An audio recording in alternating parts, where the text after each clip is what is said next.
There comes a moment in every story where the hero stops pleading and starts walking, not out of hate, not out of anger, but out of clarity. This is the tale of the empath, the one who gave more than they had, who forgave what should never be forgotten, who waited long after their soul whispered, "Leave." But when an empath is done, not reactive, not bitter, but done, they become the very storm the narcissist cannot control, because the empath finally sees the truth.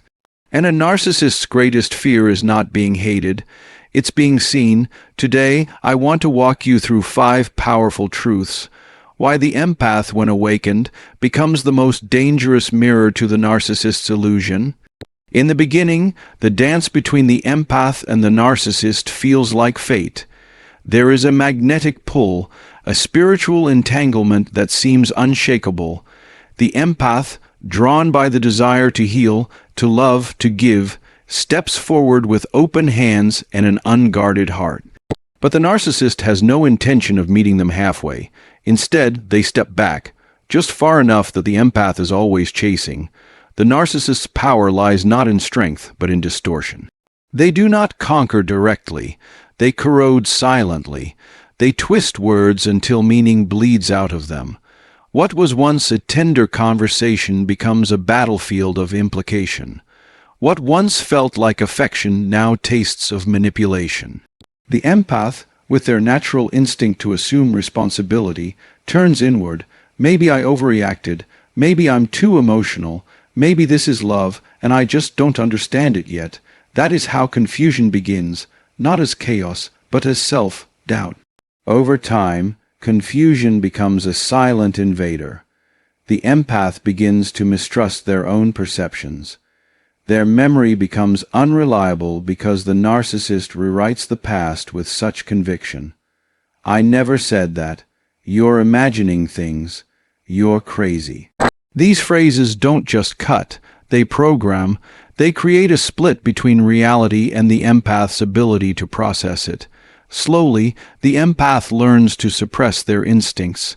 They learn to doubt their pain. They learn to apologize for existing too loudly, but there is a limit. There always is. Something eventually cracks the illusion, not with a bang, but with a whisper. A slow awakening begins to stir beneath the weight of years spent people, pleasing, over-explaining, and walking on eggshells. The question shifts. It's no longer why are they hurting me. That question keeps the power in the narcissist's hands. The real transformation begins when the empath asks, why am I allowing it? This moment, though small, is revolutionary. It is the turning of the tide, because clarity does not enter with drama. It enters with stillness, with the quiet realization that the story was never about the narcissist. It was always about the empath's willingness to betray themselves to stay connected. And when they stop doing that, the confusion falls away like dead skin. There is a particular story, a woman who spent over a decade married to a man who made her feel small every time she expressed emotion.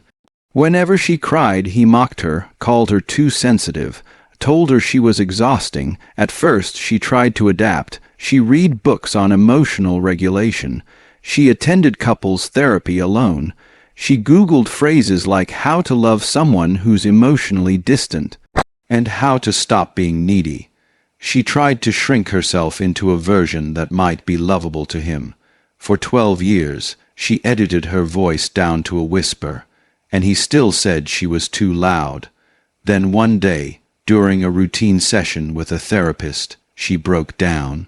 I just want to stop being so emotional, she said, and the therapist didn't tell her to toughen up. They didn't tell her to change. They said, there's nothing wrong with feeling deeply. There's something wrong with someone who shames you for it. That one sentence undid 12 years of distortion. That one sentence pierced through the fog of confusion and let the light back in. Because clarity is not about knowing everything. It is about seeing one thing clearly enough to act. And in that moment, she saw it. She wasn't broken. She was in the wrong story. She didn't need to become less. She needed to walk away. That's how clarity works. It doesn't always come from a dramatic confrontation. Sometimes it comes from a quiet truth finally being heard after years of noise, and once clarity arrives, it cannot be unseen. It becomes the mirror that reflects the narcissist's illusion back to them. They can no longer twist your truth if you're no longer handing it to them. They can no longer confuse you if you refuse to engage in the game. And that is what makes the empath so dangerous once they're done. Not because they become like the narcissist, but because they finally become like themselves, whole, awake, anchored in truth. And there is nothing more powerful than a person who knows what they see, trusts what they feel, and refuses to shrink ever again. There is a deep ache that lives inside the one who gives too much. It doesn't begin in adulthood. It often begins in childhood, where love is earned through silence, approval is exchanged for obedience, and validation is granted only when the self is suppressed. The empath is born here, not as a role, but as a survival strategy. To stay safe, they read the room before they read themselves. They became attuned to the emotions of others, not because it was beautiful, but because it was necessary. As adults, this pattern deepens. The empath says yes when they mean no. They listen even when no one listens back. They sacrifice their needs to meet the expectations of others. They confuse being agreeable with being kind. Their capacity to carry others is immense, but so is their exhaustion. There is a name for this kind of living. It is not generosity. It is self-abandonment dressed up as virtue. To the narcissist, this kind of person is ideal. A blank canvas onto which they can paint their needs, their chaos, their superiority. The narcissist does not want a partner. They want a reflection. They want a person who bends. And the empath bends until they break. But something happens in the breaking. A quiet realization dawns, not in rage, not in bitterness, but in sorrow. The empath begins to see that pleasing everyone is not love. It is fear, fear of rejection, fear of conflict, fear of being seen as selfish. But what is more selfish than demanding someone erase themselves to make you comfortable? This realization is not sudden. It comes in whispers. It comes in moments when they are lying awake at night after saying yes to yet another favor, another overtime shift, another apology that wasn't theirs to give.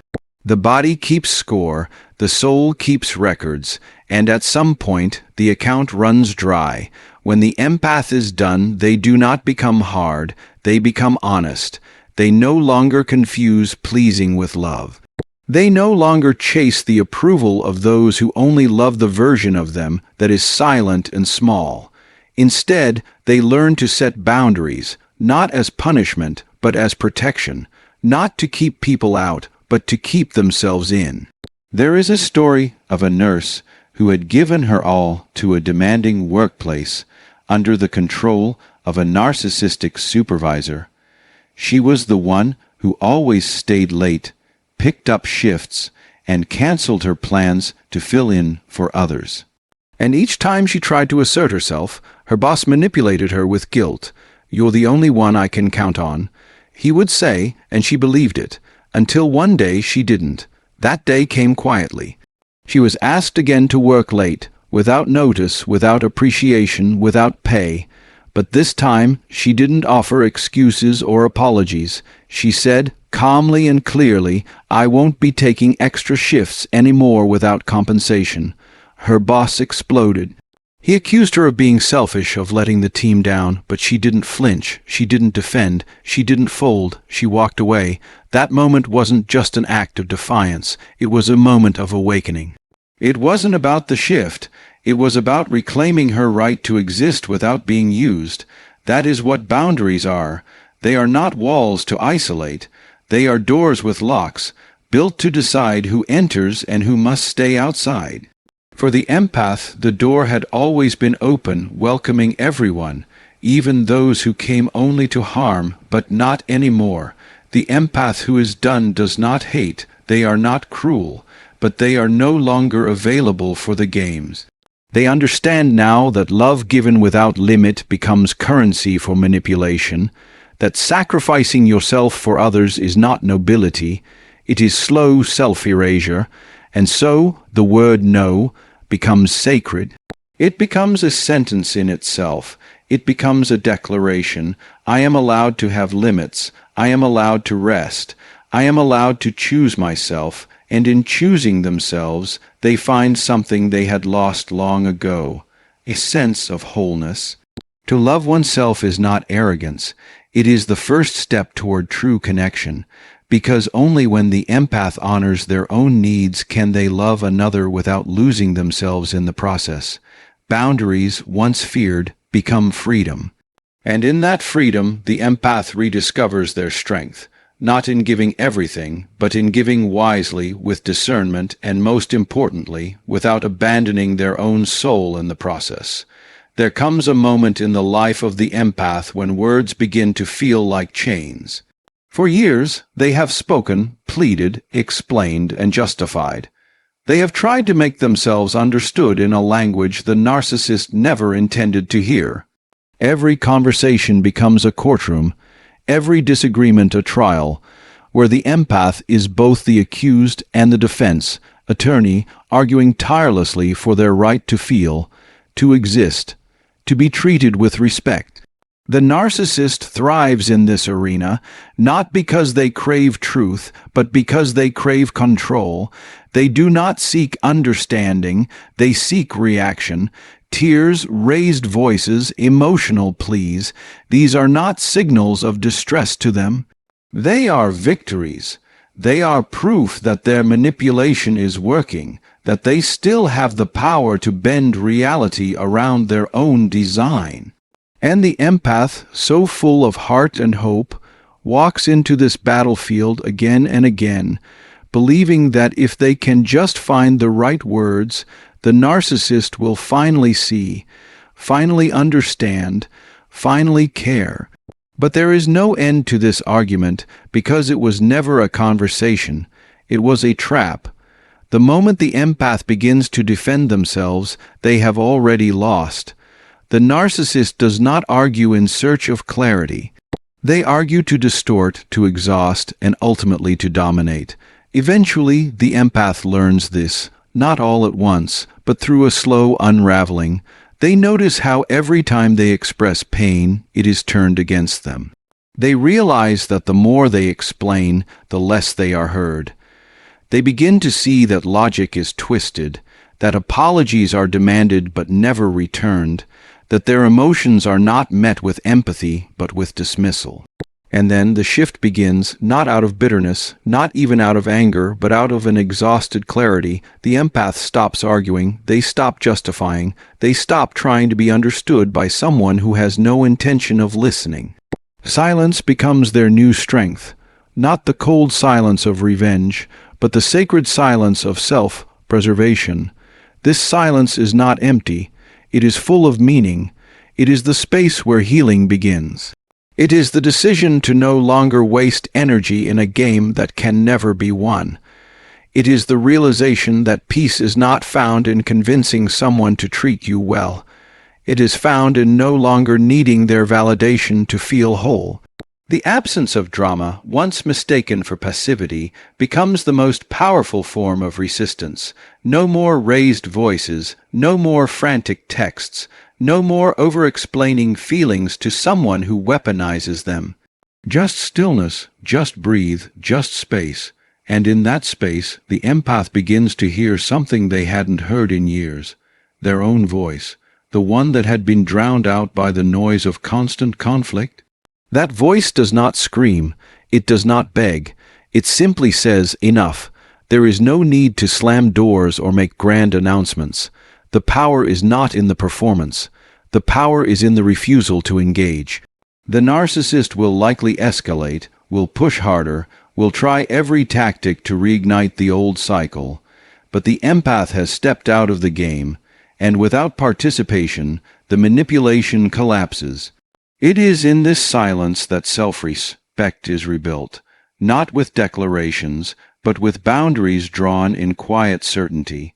The empath learns that peace does not come from others understanding their pain. Peace comes from choosing not to suffer for their ignorance, and here lies the most painful yet liberating truth. Not everyone deserves an explanation. Not everyone earns the right to your words. Some people only listen long enough to use your vulnerability against you. And when you recognize this, silence is no longer weakness. It is wisdom. A person once said, "You don't owe anyone an explanation for choosing peace over chaos." These words are not just comforting. They are revolutionary for the empath who has spent a lifetime equating love with sacrifice. For the one who believed that being misunderstood was a sign they needed to speak louder, explain better, or try harder, but now they know the truth. Sometimes the most loving thing you can do for yourself is to stop speaking and start listening to the silence. Because in that silence there is clarity, in that stillness there is strength, and in that quiet refusal to be drawn back into dysfunction, there is something sacred, freedom. There is a certain kind of hope that does not illuminate, it consumes. It begins softly, as a belief in the goodness of people. It is the quiet whisper in the heart of the empath that says, "They didn't mean it. They're just wounded. If I love them enough, they'll come around." This kind of hope is not rooted in reality. It's rooted in the desire to redeem pain, to turn chaos into harmony, to rewrite the ending of an already broken story. The empath gives and gives, not because they are weak, but because their soul is wired for connection. They are the ones who stay after the argument to make things right. The ones who write long messages trying to explain how much they care. The ones who believe that love, when pure and unconditional, has the power to transform even the coldest hearts. But this belief becomes a double-edged sword in the hands of a narcissist, because the narcissist does not see love as something to cherish. They see it as something to consume. They take the hope offered to them and use it as a leash. Every tear becomes leverage. Every apology becomes a reset button. Every second chance becomes a deeper form of control. Still, the empath holds on, not because they are blind, but because they are loyal to the image of who the narcissist could be. They see the broken child behind the cruelty. They feel the moments of charm and warmth as proof that goodness still lives there. And so, they endure. They explain. They forgive. They lower their standards until even their silence becomes a sacrifice. But there comes a breaking point, not always loud or violent. Sometimes it arrives as a quiet knowing, like the final drop of water that causes the glass to overflow. In that moment, something ancient awakens in the empath. A truth that was always there, buried beneath the noise of their own hope. Some people do not want to be healed. Some people feed on being unaccountable. Some people will take your love and burn it just to feel powerful. This truth does not breed hatred. It breeds detachment, and detachment is not a closing of the heart. It is the opening of the eyes. It is not cold. It is not cruel.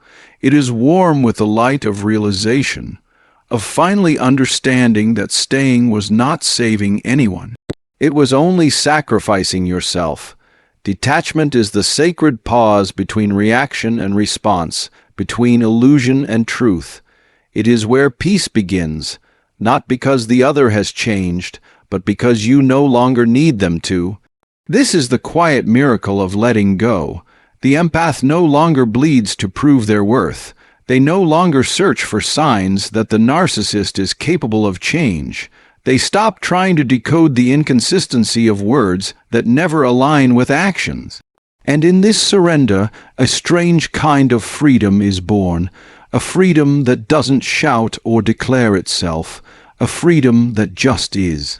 According to studies on emotional abuse, many survivors report that the most liberating moment was not when they physically left the relationship, but when they emotionally detached, when they stopped caring about whether the narcissist approved of them, when the words, the guilt trips, the gaslighting no longer carried weight. That internal shift is everything. Because physical departure without emotional detachment often leads to returning. But once the soul has let go, even proximity cannot re-establish the old chains. The empath, now detached, begins to see the relationship not through the lens of longing, but through the lens of clarity. They notice the patterns, they feel the manipulation without absorbing it, they understand that love should not come at the cost of sanity. They see that the real healing was never about fixing the other. It was about rescuing themselves from the belief that love must always hurt. Hope no longer drives them, acceptance does. Acceptance that not everyone wants to grow, that not everyone can meet you where you are, and that sometimes walking away is not failure, it's wisdom. In this space of detachment, the empath does not become less loving, they become more discerning. Their love becomes intentional, no longer offered to those who treat it as disposable, and in doing so, they finally begin to feel the warmth they spent so long trying to give to someone else. Detachment is not the end of feeling. It is the beginning of feeling fully, without distortion, without illusion, and without the constant ache of unmet hope. There is a moment after the storm where silence no longer feels empty. It feels sacred. The empath, after enduring the emotional erosion of a relationship that drained their soul, emerges into this silence not as the same person who walked into the fire, but as someone utterly transformed by it. Pain, once an overwhelming flood, has receded, and what remains is not bitterness, but space, space to create, space to become. The journey has not been gentle. The empath did not arrive here by floating through ease. They came through grief, through nights of asking, "What is wrong with me?" Through the brutal unraveling of dreams they once wrapped their lives around. Pain had its hands around their throat for so long, they forgot what it meant to breathe freely. But even pain, relentless as it was, had a purpose. It carved them. It stripped away illusion. It introduced them to their own depths. And now the wound becomes a doorway. The empath does not waste what they have survived.